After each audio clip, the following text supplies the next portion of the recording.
So it's been another week. It's another week of baseball. The trade deadline has come and gone, and teams have either stood pat because of injuries making it unsure what direction they're doing, or they've bought all in, or they've gone all out, or in the case of the New York Yankees, they how should I say this? Went headhunting. Yeah, they went headhunting. Although I understand why they went headhunting, but at the same time, shame on them. Yeah. So yesterday, which was Tuesday, the first, at the end of the game, there was some last minute drama when on the last batter of the game, Roldis Chapman threw a 101-mile-an-hour fastball high and inside at the head of Mike Brosseau, and after the Rays were none too happy about it. There was a benches clearing after the game ended. Kevin Cash alluded to that their pitchers could throw 98 miles an hour up and in as well, and but can they throw 101? probably not. But well, what's 3 miles an hour difference when it's that fast? Well, what's the difference between 211 degrees Fahrenheit and 212 degrees Fahrenheit? What's the difference Boiling between water. What's the difference between an African and a European swallow? I don't know. Ah! Yeah. Jokes aside, the league has come down swiftly that Chapman has a 3-game suspension. Cash and Boone are both suspended for tonight's action, but the game starts at 7 o'clock tonight, and the Rays didn't really have a chance to properly retaliate. And knowing baseball players, and even this year alone, that just because there's a pandemic does not mean that someone who is very much in tune with the old school thought of the game will try for retaliation. So that'll be an interesting. Yeah, well, I feel like they need to set things clear, because this 101-mile-an-hour fastball to the head is, well, I did say uncalled for. Definitely had it coming.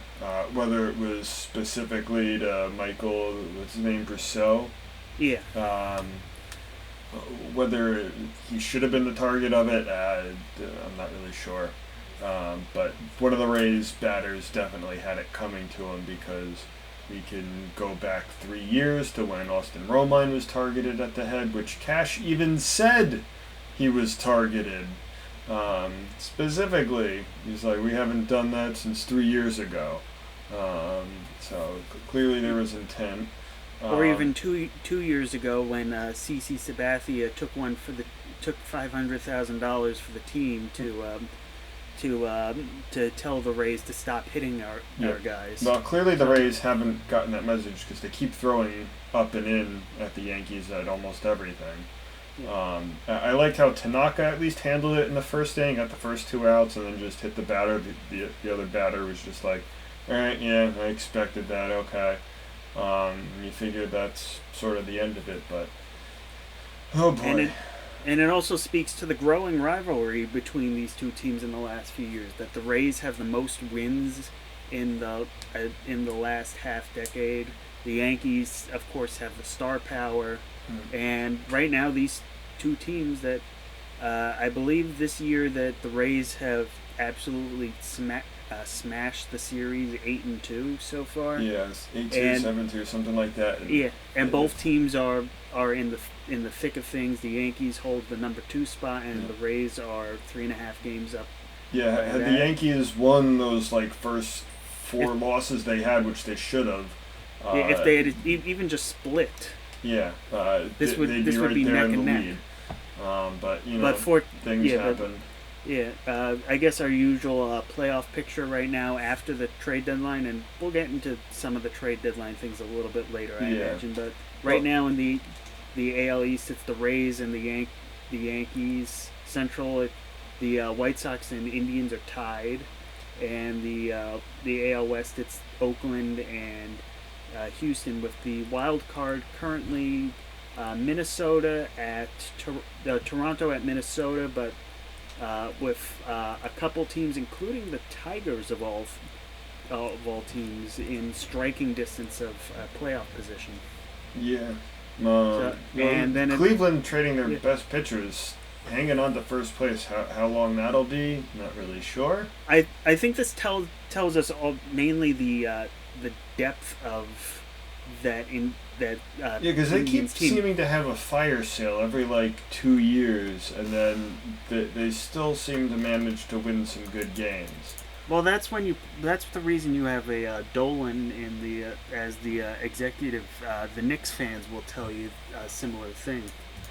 But yeah, it just tells you how deep that pitching rotation is. That even with trading Mike Clevenger to the Padres, you still have Zach Plesac who came back. You have Shane Bieber, who is basically the next best pitcher in the major leagues, and definitely going to be winning more than a couple Cy Young awards through his career. You have Aaron Civale, you have Carlos Carrasco still around, Adam Plutko. You had Tristan McKenzie just dazzling his first two starts.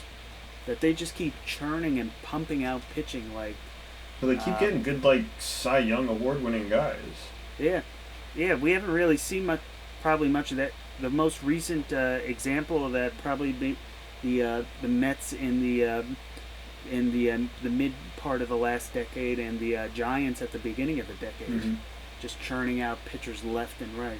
Mm-hmm. But to your comment of saying that dealing their best star, that just makes all the better that the Padres and the NL West, just the hot team. Did you see how many moves they were making during the deadline? They were making who's the guy that runs the Seattle office? Jerry Dipoto. Mm-hmm. They're making him look like a tame guy, and Dipoto makes hundreds of trades dozens of trades a year that for every little guy. So yeah. they have the Padres have a new catching core. They have a new ace. They have a new second base prospect. They have everything, and it just speaks that they're going to be challenging the Dodgers for authority in maybe not this year, but in the next couple of years for the title of the. Well, I mean, with the expanded playoffs, you have more time to get cold and lose a series. So maybe that's what they were banking on there.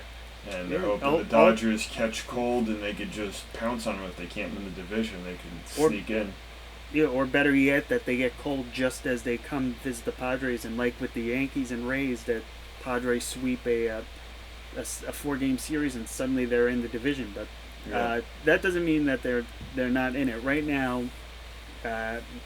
Atlanta's leading the NL East. The Miami Marlins don't seem to be going away anytime soon, mm-hmm. but they are in a tie with the Phillies right now. I mean, we still have like half the season to go. A little less than that. I mean, the Nationals are 8 games out of first place there, but there's still plenty of time to. I mean, we saw the Yankees lose 7 in a row just now. We've seen the Padres lose 7 in a row. So the teams have been hot and cold all year. The Tigers are in the midst of the 6-game win streak. So but the Nationals, they're 12-21. You want to know what the other 12-21 teams are? They're the Boston Red Sox. The Kansas City Royals are 14-22. The Angels are 12-24. The Pirates are 10-23. So they are not. They're proving that like last year. They're also missing some key pieces too. Yeah. Like was it Strasburg? I think is done for the season. Yeah, Strasburg is done, but I also think that their offense is sorely missing. I've been saying this all year, that they've been sorely missing Anthony Rendon's presence in the lineup, and that's hard to replace. Elsewhere in the National League, the Cubs are still leading the Central Division that's still trying to make up games. Yeah, I'm still scratching my head on the Reds. Like every time I keep reading, I keep seeing the pitchers have like great games, but I guess it's that bullpen that just keeps blowing things. If you looked at it yesterday, the pitching was absolutely god awful, horrendous. But it's also a lot of their key guys haven't really contributed did that much. Joey Votto took a long time to get hot. Shogo Akiyama, that big acquisition from Japan, has not lived up to his hitting performances. So it's just they haven't been able to fire on all cylinders all year. And to that effect, they're fourth in the NL Central with the Cardinals hanging on to that number 2 spot. And then in the West, you have, as we said, the Dodgers and the Padres 1 and 2. But then for the wild card, right now, the wild card is going to be held in San Francisco. Or at least it's looking like that, because none of the Phillies have the number 1 spot with a .516 winning percentage, but they're 16 and 15. The next team after them is the Giants, who are 18 and 19 and played more, and with basically right around the same record. You could argue it could be anyway. And to say that the Giants are a surprise this year is a bit of an understatement, considering how that team has fallen off the last couple of years. They're written off for dead. Madison Bumgarner's no longer on the team, although he wouldn't have been much help this year. But I was watching yesterday's game where they tattooed the Rockies for 23 runs, and just seeing that, it seems like it's a bunch of island of misfit toys. That you have guys like Mike Yastrzemski, who is a longtime Orioles farmhand, Alex Dickerson, a Padres prospect who lost, I believe, two and a half full seasons to injuries. Actually, even more. 17 and 18, and just resurfaced at the tail end of 2019 after having had an injury. Just go out and hit 3 home runs yesterday. You have Maruko Dubon, who is another journeyman who's come out of nowhere, Donovan Solano. That all their key guys so far this year have been waiver claims, Rule 5 type acquisitions. I want to see this team repeat their even year magic again. Yeah, I mean, when you have a short season like this and you have guys looking to prove stuff on a team that was supposed to be discarded, it sort of gives you some incentive, saying, hey, this is a sprint of a season. Let's see if I can get something done in a short amount of time, make that money, and then, I'm not saying regress, because you definitely want to be the best as you can. But if you can make that quick money when you know you're not going to be Mike Trout, Fernando Tatis Jr. level, you might as well try and go all out. Yeah, I just wonder if for the guys who are free agents, that this might cause a situation like in 2006, where the top guys that were given free agent contract, and this is not to say they were 1-year wonders, but the big contracts were guys like Barry Zito and Alfonso Soriano and stuff, and like I think all the top 5 contracts seriously underperformed over those lifetimes, like in a way that has not been done before or seen since. So I wonder if we're going to be, for free agency, heading into a year where you're going to see a lot of overpaying or hindsight regrets. Well, what do you sort of, speaking of that sort of goes with the Yankees all too well. I know Cole has been fairly good. He's wanted to pitch more, and Boone keeps yanking him while he still has some good pitches left on him. But he really has a home run problem right now.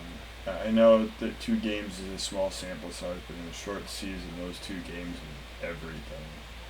I mean, I wouldn't say you're quite wrong with that. I'm also not sure it's just a problem with Garrett Cole himself. If you look across Major League, like right now, about a third of the way through the season, 3 people have 13 home runs. You have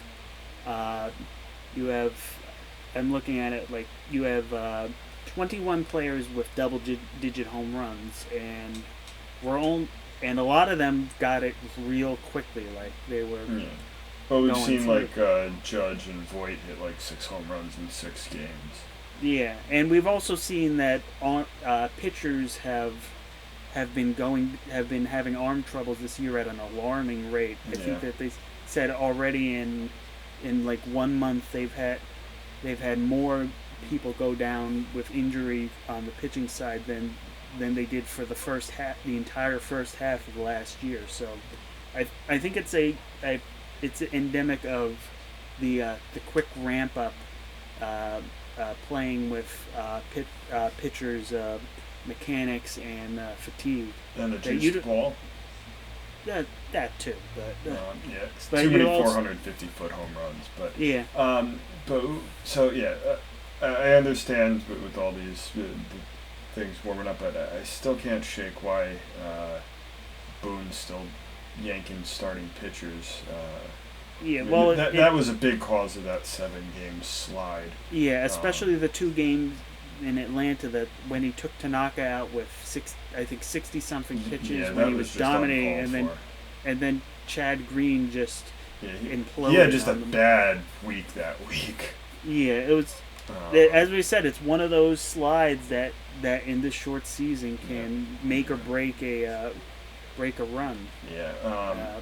Now, I had proposed to you my wedding ring. No. I proposed I think you have 2 people actually that would object to that on our sides. No, I proposed that a question of whether Aaron Judge and Giancarlo Stanton would play a combined 80 games together. I'm going to re-ask you that if they're going to play a combined 30 games together. I thought the question was a combined 40 games, but I'll take it back. I mean, at this rate, right now, Judge has played 18 games, and Stanton has played 14 games. So actually, they have played 30 games together. Yeah. So I guess the better question is, will they get 40 and 50? And we know that Judge is basically done until like the last week of the season. With how he re-injured it, they're going to hold him back until they are 100% sure that he is healthy. This is as for Stanton, I believe he's supposed to get into some real game situations either this week or next week, and then he'll be back shortly. So he could still get into 10-15 contests before the year is done. I just think these are just. So I think 50 is a stretch. 40 is a lot more reasonable, I'd say. Yeah. Stanton, I don't think anyone's going to take his contract. I don't think you can trade him. No, and remember, the only reason we got him was because he was the Marlins were trading him for peanuts on the dollar. If we were going for prospects, hindsight would have said Christian Yelich. Yeah. But also, Christian Yelich was the weakest of the 3 great Marlins outfielders of that team. Although I think you did say at that trade deadline, you said to watch out for Yelich. I think you said he was probably one of the better ones. I think that was you. Yeah, he was the most consistent. At the time, Stanton had the power and stuff. Ozuna was he had an outlier of a couple of years. Yeah, but Yelich was the most consistent at that time because remember Stanton also had up and down season where he was hitting 280 one year and then 240 the next. Yeah. Yelich was always a consistent, and he just finally found that power stroke in Milwaukee. Yeah. But again, hindsight 2020. Yeah. With Aaron Judge, though, I mean, he's probably going to get a payday in a year or two whenever his contract runs out. He'll get it this year, his second year of arbitration. Yeah. They might not get a big one because injury riddled in a short season. Yeah, that's sort of the thing. Like, do you want to give him a long-term deal with how injured he's been? I mean, we've seen it with other sports as well. Like, some of these big guys just don't last. They're just too injury prone. I would say yes, because Aaron Judge is more than just his power bat. He's and his injuries. He's a good fielder. He's a great face of a franchise and spokesperson for the team. Oh, I wouldn't put him past that, but at the same time, what would you offer him? Like, would you offer him a 10-year, $200 million deal? Or do you go like 5 years and maybe 100? I would say I would say an 8-year, $250 million deal, because salaries are going to go up, with an opt out after what would be his second free agent season. So that would be his age 32 season. I think though So you can't give like too much guaranteed money. I think you got to tie it down to like games played, injuries. I think you have to at this point, because he's been, I think, too much of a liability. I mean, it's the problem that when he's healthy, there's no one better. So. No. It's simply not, but it's being on the field, and you don't want to be paying for something that isn't there, unless if it's the strength and conditioning coach's fault, which I thought they fired, and I guess they didn't find anybody better because... Yeah, I mean, the best comparison I have is Rich Hill, the starting pitcher for the Twins and formerly the Dodgers, who maybe made only 10, 15 starts a year, but he has like a 2.5 ERA for that, and he's lights out in the postseason. So, it maybe a Rich Hill situation where that you just say, all right, he's gonna get hurt, but we need him for the games that he's played, and we'll put Talkman or Florial or someone else in the outfield for the games they missed. And I could see, especially the Yankees, I could see doing that, especially for someone who has his own spot in the stands. Very few players across all of baseball have a place in the stands that is dedicated to them. So I could definitely see the Yankees, even for an overpay, saying it's worth the overpay. What was it? Are we done here with baseball, or you have a couple more things? That's it for me, if you want to talk about something else. Okay. Just I guess a little bit of basketball. We had a bit of a crazy game last night for Tuesday. The Jazz versus the Nuggets. The Nuggets had a commanding 50-36 halftime lead, and the final score of that game was, I believe, 80-78. Yes, 80-78. So that was just a complete turnaround for that. Did you get to see the ending of that game? At least the highlights? I didn't really, because work got crazy, but I heard it was insane. So basically the Jazz had the ball with less than 20 seconds to go, 15 seconds. They're trying to get 2 points because down by 2 points. The Nuggets steal the ball, and instead of trying to, dribble out the time on the clock, because it's below 20 seconds, the shot clock doesn't exist anymore. You can literally just hold the ball and wait for someone to foul you and then take your free throws. If they had fouls to give. I don't actually know. I wasn't fully watching the game. But they try for a layup. They miss the layup. The Jazz get the ball, dribble it down with a couple seconds to go. The guy gets off one of the most awkward shots I've ever seen and hits the back of the rim. For a potential game-winning three-pointer in Game 7. So definitely a wild game. The Celtics are up 2-0 on the Raptors. The Celtics blew out the Raptors in the first game. The second game was a little bit closer, which the Celtics blew the third quarter, which I always say is the most important quarter. But apparently they got their stuff together in the fourth quarter and won that. So going up 2-0. Apparently Boston, I believe, has never lost except for one time when they had that 2-0 lead on LeBron James a couple of years ago and blew that. But let's not remember that horrible. They're also the last team that remains in the current bracket that's undefeated. Yes. That even the Lakers aren't have took a loss. The Lakers had a little bit of trouble in Game 1 there. And then reminded everyone that they were the Lakers. Yeah. The Bucks are still dangerous. But if the Heat, they're down 1 against the Lakers, which is one of the only 2 real upsets that we can have left. The only other is if the Lakers get knocked off by either Houston or Oklahoma, who are Still waiting to see who moves on. Yeah. I think Game 7's tonight for them. Yes. Thunder Rockets. Series tied 3-3. And then this is kind of an interesting situation here because the Rockets feature James Harden and Russell Westbrook, who were both teammates on the Thunder at one point.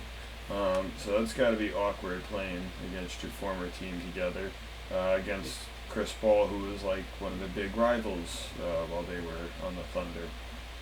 So this is just, I guess, a little awkward. You know what would also be awkward for the league? If Rudy Gobert gets into the NBA Finals after... No, because he was on the Jazz. And the Jazz... Oh, yeah. Yeah, Jazz just lost. Oh, yeah.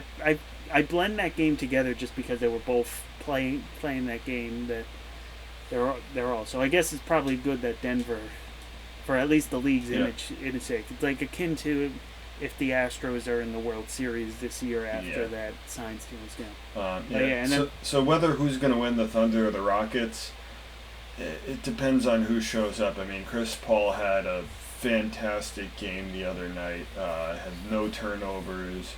Had a good stat line. Rockets, meanwhile, and James Harden's bad. He's bad. And Russell Westbrook didn't throw up a triple-double and pad his stats like he normally does. So... it's also, unfortunately, for most people, it's a foregone conclusion that this Game 7 is to determine who dies against the Lakers.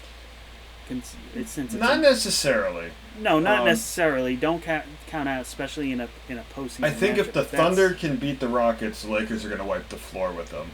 But if the Rockets win, a tandem with James Harden and Russell Westbrook, both guys can... They're both former MVPs. I mean, not to say anything on an aging LeBron who still knows when to turn it up when he needs to, and an all-star like Anthony Davis. But it's just something different between the Rockets. I think they might have a possible edge if they can get Anthony Davis on a couple off nights like he's been known to have sometimes. If the Thunder win, I'd say they're going to lose to the Lakers, but if the Rockets win, I think that could go to 5-6 games. And I would like, although I would say I would like to see a Clippers-Lakers conference final, although then that gets the worry that the Lakers will take that and then move on. I don't know. I don't know about that. But because the Clippers post Paul George is one of the better premier defenders, as is Kawhi Leonard, the reigning two-time, well, not 2 times in a row, but he's a 2-time Finals MVP. He's got 2 rings there for 2 different teams.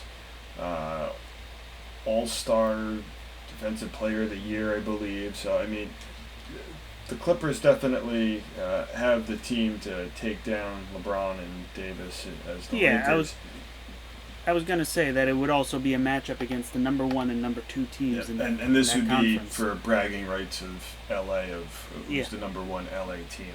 Imagine if this pandemic didn't happen and you had that series in Los Angeles. How crazy that would be. Oh, it would be completely insane. Although then again, I also know LA from Dodgers fans, and if you know Dodgers fans, they get to the game in the 3rd inning and because of the traffic, and then to beat the traffic, they leave the game in the 6th inning.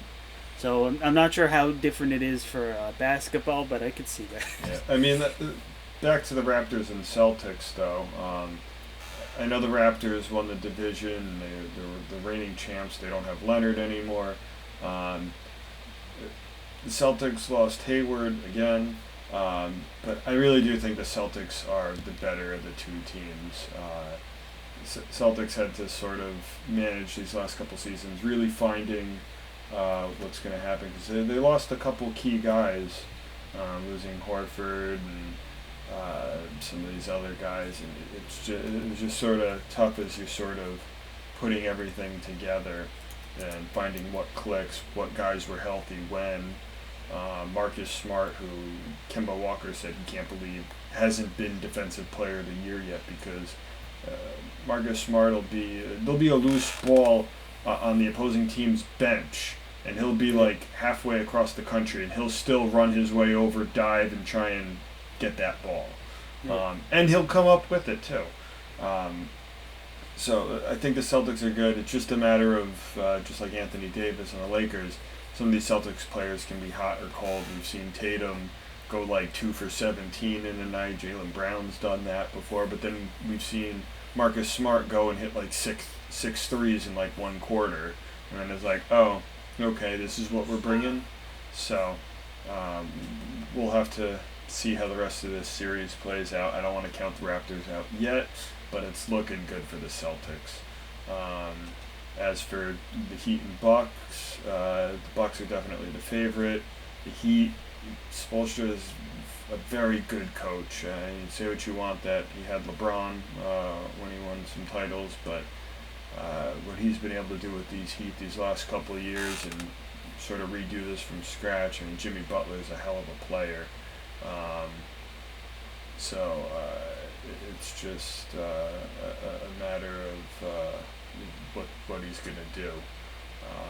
I mean, I was never big on Jimmy Butler because there were talks that he would go to the Celtics a couple of years ago, but he's clearly proving me wrong right now. Props to him. But the Greek Freak is the Greek Freak for a reason, and I think the Bucks will probably win this, but I wouldn't be surprised if the Heat made this a 7-game series. Yeah, well, we'll find out tonight. They have the 6:30 p.m. game on this Wednesday evening, and then it's, as we said, it's Game 7 of the Rockets and the Thunder. Yeah, hockey. It's I haven't been following that as much as I'd like to. The Boston's out of it. Yeah, they're out of it. The Lightning seem to have decided to learn how to win games. The Islanders and the Flyers are sort of going back and forth. The Islanders with a 3-2 series lead. Yeah, but they lost in overtime yesterday. Yep. So that sets up Game 6 tonight. Not tonight. That has been postponed. Yep. Because of all of last week's social justice walkouts. Yeah, we have tonight. Dallas might look to beat Colorado, so the time this video goes up, Dallas might have advanced past Colorado, or we're looking for a Game 7.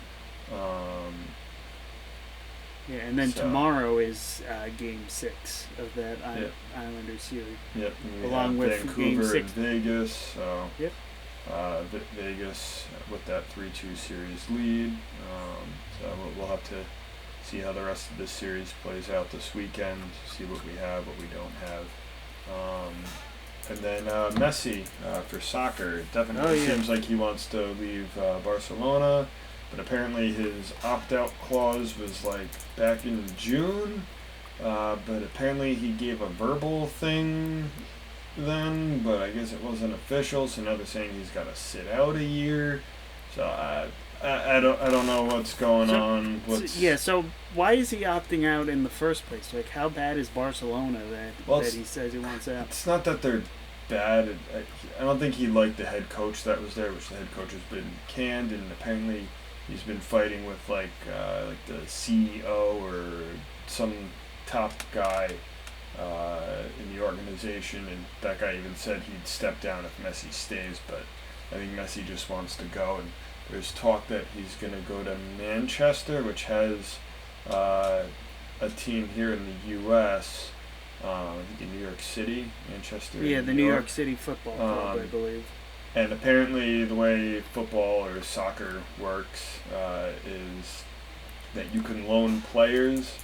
So Messi could then theoretically at like age 38, 39 at the end of his career be lent out to the U.S., play MLS, and at almost 40 be the best player in the league and score 60 goals in a season.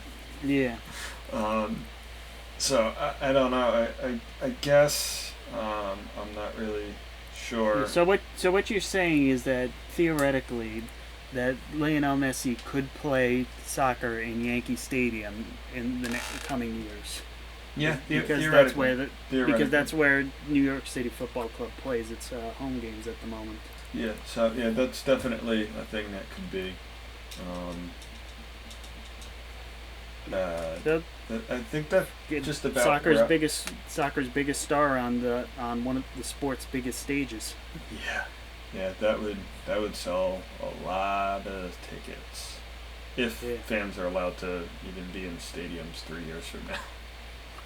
We'll see. I have strong hope that you will see at least a partial return to most all, if not all, sports stadiums by at least late spring, early summer. I can't commit any. I know basketball, they're allowing some like close family or like executives to go to games, but they got to be like up higher behind a wall of plexiglass. That just reminds me about MLB they have sent to the Players Association, but they have not formally approved and confirmed this, that they want to do a bubble situation for the playoffs, similar to what the NBA and NHL are doing. And well, I mean, the NHL's gone 5-6 weeks now, and not one positive case. So clearly they're doing it right up there in Canada. And similarly, the NBA's had limited amount of cases for it there. And what this entails is that the American League would play in National League stadiums, Los Angeles and San Diego, and the National League teams would play in American League team stadiums, Houston and Texas, and the World Series would be held at the brand new Ranger Stadium in Arlington. So why would they do the flip-floppity switch so that way no one has home field advantage? I guess so. Never mind that the National League teams would be the only two that actually would be playing in their home ballparks. Mm-hmm. But I guess it's for that. But I'm not sure how I feel, because on the one hand, I get that the reasoning on that keep the players in a close bubble and do that.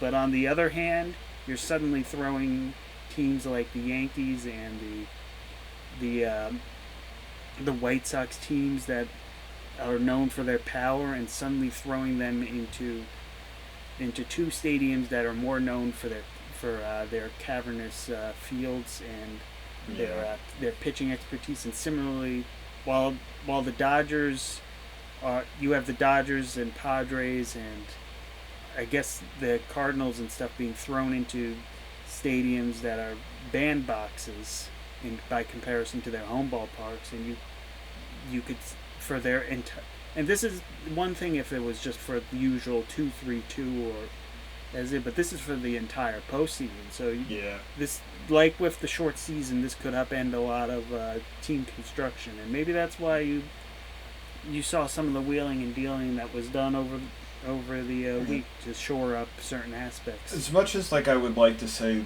you gotta bubble it for the sake of this, but I don't think you can do this easily just for the playoffs for baseball, because that changes the whole dynamic.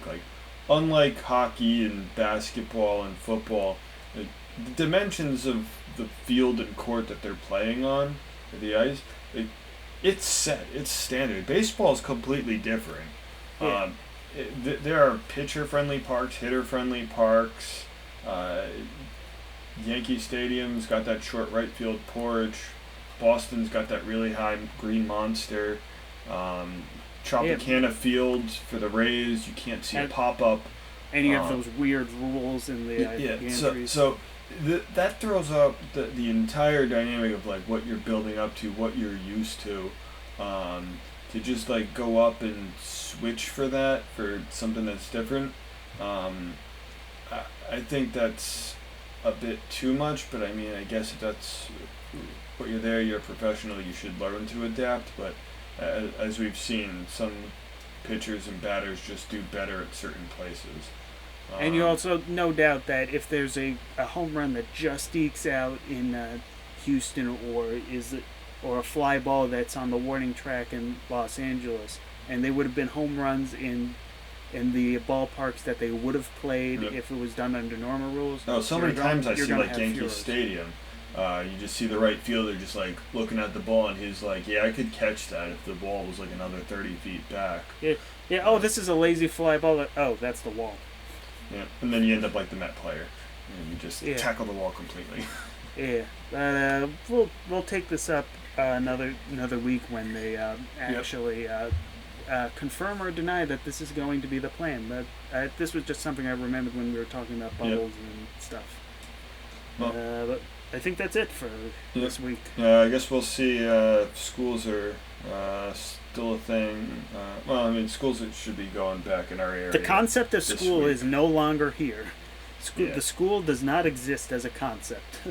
Well, it does for this moment. We've been making lots of floor decals and some desk trifold shields for the moment at my work. So we've been doing that this past week, pumping those out. And if school stays open and they use all that stuff for the next 6 months, good for them. If they don't, they still owe us money. So as long as sports is still going on and they stop doing stupid things like not playing games, then I don't really care. So as long as we got sports and they're not messing things up, it's all that matters. As long as they put their money where their heart is, and back up their beliefs with meaningful action. For that. And I guess to leave on this, I know it's not a sport thing, but go Black Panther. Yep, Wakanda forever. All right, and I guess losing the Black Mamba and the Black Panther in the same year, not right. Hopefully that's not a bad omen. No. All right, wash your hands. Wear your mask. All right, I'll catch you next time. Adios.